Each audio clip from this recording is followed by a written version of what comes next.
everybody, you all are welcome to our channel. In this lecture we will discuss numerical problems. So students, आज हम some basic concepts of chemistry chapter के कुछ important numericals को discuss करेंगे. सबसे पहला question है, a solution is prepared by dissolving 18.25 gram of NaOH in distilled water to give 200 ml of solution. Calculate the molarity of the solution. यानी कि इसमें ये कहा गया कि अगर हम एक सॉल्यूशन प्रिपेयर करते हैं और उसमें हम 18.25 ग्राम अगर NaOH को डालेंगे डिस्टिल्ड वाटर में तो हमें कितना ml सॉल्यूशन मिल रहा है 200 ml. तो हमें इसकी क्या निकालनी है, मोलैरिटी निकालनी है. तो जैसा कि आप जानते हैं मोलैरिटी का फॉर्मूला क्या होता है, moles of solute upon volume of solution multiply by 1000. तो ये फॉर्मूला होता है. तो मोल्स तो हमें यहाँ पे दिए नहीं गए हैं, वॉल्यूम तो दिया गया है. तो सबसे पहले हम क्या निकालेंगे, हम मोल्स निकालेंगे NaOH के. तो सबसे पहले हम लिखेंगे मोल्स ऑफ NaOH. तो मोल्स निकालने का फॉर्मूला क्या होता है, mass of solute upon molar mass of solvent. ठीक है. अब हम देखते हैं कि मास कितना दिया गया, हमें मास दिया गया 18.25 ग्राम दिया गया है. अब हमें मोलर मास तो अब पता नहीं है. अब हम इसका मोलर मास कैसे निकालेंगे, तो देखिए मोलर मास के लिए सिंपल है, ये हमें सबका पता होना चाहिए एटॉमिक मास. तो मोलर मास का होता है, हमें किसका निकालना है, NaOH का. तो देखिए Na के लिए क्या होता है 23 प्लस ऑक्सीजन का होता है 16 एंड प्लस हाइड्रोजन का होता है 1. तो टोटल कितना हो गया 40. तो ये हमारा क्या आ गया, मोलर मास आ गया NaOH का. ठीक है. तो अब आपका मोल्स तो निकल आया, वॉल्यूम भी आपको पता है. तो फॉर्मूला हम सबसे पहले लिखेंगे और उसमें हम क्या करेंगे, वैल्यूज़ को पुट करेंगे. Molarity equal two moles of solute upon volume of solution in ml multiply by 1000. तो हमारे मोल्स कितने आए 18.25 बाय 40.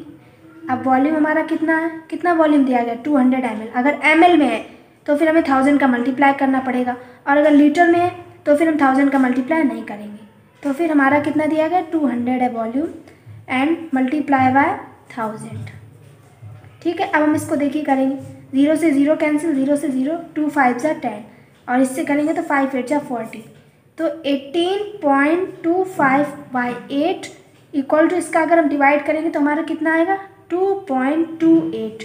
और m फॉर इसके लिए सिंबल यूज होता है मोलैरिटी के लिए m. सेकेंड क्वेश्चन देखेंगे, ए solution is prepared by dissolving 2 gram of substance A in 18 gram of water. Calculate the mass percentage of solute. यानी कि इसमें ये कहा गया कि एक सॉल्यूशन हमने प्रिपेयर किया जिसमें हमने क्या किया 2 ग्राम सब्सटेंस डिजॉल्व किया 18 ग्राम ऑफ वाटर में. तो हमें इसका क्या निकालना है, मास परसेंटेज निकालना है सॉल्यूट का. तो मास परसेंटेज होता क्या है, मास ऑफ ए कंपोनेंट पर 100 ग्राम ऑफ सोल्यूशन. यानी कि किसी भी कंपोनेंट का कितना परसेंटेज मास है 100 ग्राम ऑफ सोल्यूशन में. तो फिर हम सबसे पहले क्या है, इसका फॉर्मूला होता है mass percentage of component A equal to mass percentage of component upon mass of solution multiply by 100. तो सबसे पहले हमें क्या है, मास निकालना है कि किसी भी कंपोनेंट का मास कितना है. तो देखिए यहाँ पे हमें क्या क्या दिया गया, हमें मास तो दिया गया है कंपोनेंट का, mass of component A equal to कितना दिया गया, हमें 2 ग्राम दिया गया है. अब हमें देखना क्या है, मास ऑफ वाटर, मास हमें दिया गया वाटर का भी. तो देखिए वाटर का दिया गया है 18 ग्राम. अब हमें क्या करना है, हमें निकालना किसका, सॉल्यूशन निकालना है. क्योंकि हमें मास तो पता है ए का, लेकिन हमें सॉल्यूशन नहीं पता उसका कितना है. तो देखिए मास निकालेंगे, मास ऑफ सॉल्यूशन. तो सॉल्यूशन कैसे होगा, जब दोनों चीज़ें ऐड हो जाएंगी तो हमारा क्या हो जाएगा, सॉल्यूशन बन जाएगा. तो 2 + 18 20 ग्राम. तो हमारा मास कितना है सॉल्यूशन का 20 ग्राम आया. अब हम निकालेंगे मास परसेंटेज ऑफ ए का निकालेंगे कितना है, mass of A upon mass of solution. एक ठीक है, यहाँ पे आप कंपोनेंट लिख लीजिएगा मल्टीप्लाई बाय 100. अब हम देखते हैं मास हमारा कितना आया था 2 आया था, 2 आया ना, और सॉल्यूशन हमारा कितना आया 20 और मल्टीप्लाई बाय 100. तो क्या आएगा 0 0 गया, 2 5 जा 10, 5 2 जा 10. तो यानी हमारा कितना आया 10% हमारा आया है. Calculate the volume of 0.015 HCl solution required to prepare 250 ml of a 5.25 into 10 to the power -3 m HCl solution। यानी कि इसमें हमसे क्या पूछा गया है, वॉल्यूम पूछा गया है। तो जैसा आप इसमें देख सकते हैं कि जो हमें मोलैरिटी दी गई है वो हमें दो दी गई है। यहाँ पर देखिए, एक ये दी गई, एक ये दी गई, और हमें एक वॉल्यूम दिया गया। तो अब हम इसमें क्या करेंगे, हम इसमें अप्लाई करेंगे मोलैरिटी की इक्वेशन जो होती है, अप्लाइंग मोलैरिटी इक्वेशन। तो मोलैरिटी की इक्वेशन क्या होती है, m1v1 इक्वल टू m2v2, यानी जो m1 और v1 है ये क्या है, इनिशियल मोलैरिटी है और मतलब वॉल्यूम है, और ये क्या है, m2v2 क्या है, फाइनल मोलैरिटी और वॉल्यूम है। तो अब हम देख सकते हैं जैसे यहाँ पे हमें क्या दी गई है, पहली हमारी मोलैरिटी क्या है 0.015 मल्टीप्लाई, अब हमें v1 तो दिया नहीं गया है, इसको हमें फाइंड आउट करना है। m2 क्या दिया गया है 5.25 multiply 10 to the power -3 multiply v2 क्या है 250। अब हम क्या निकालेंगे v1, 5.25 multiply 10 to the power -3 multiply 250 upon 0.015। अब v1 निकालने के लिए हम इसका क्या करेंगे, मल्टीप्लाई करेंगे। तो हमारा आंसर क्या आएगा 1312.50 multiply 10 to the power -3 upon 0.015। अब जब हम इसको सॉल्व करेंगे तो हमारा आंसर कितना आएगा 87.5 ml हमारा क्या आएगा, वॉल्यूम आएगा।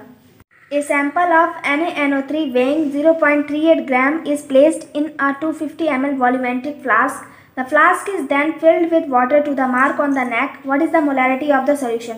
इस क्वेश्चन में कहा गया कि हमने सैंपल लिया NaNO3 का जिसका हमें वेट दिया गया है और बताया गया एक वॉल्यूमेट्रिक फ्लास्क है, उसमें कितना है 250 ml है वो प्लेस्ड किया गया है।